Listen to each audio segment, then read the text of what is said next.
Parang panduloko sa bansa natin. Pinaiikot-ikot lang tayo. Tama na. Di naman po lingid sa kalaman natin na napakaraming nangyayaring kaguluhan,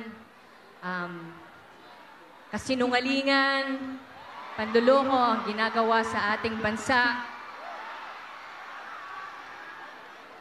Let us all be reminded na kayo, I don't want to put the pressure on you, ang ating mga kabataan, kayo ang pag-asa ng ating bansa, ng ating bayan.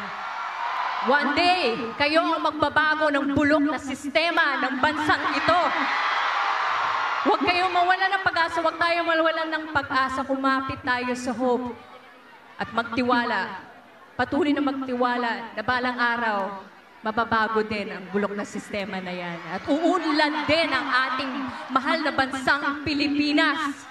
Hindi na natin kailangan umalis ng bansa para makapaghanap ng magandang trabaho dahil nandito na lahat ng oportunidad.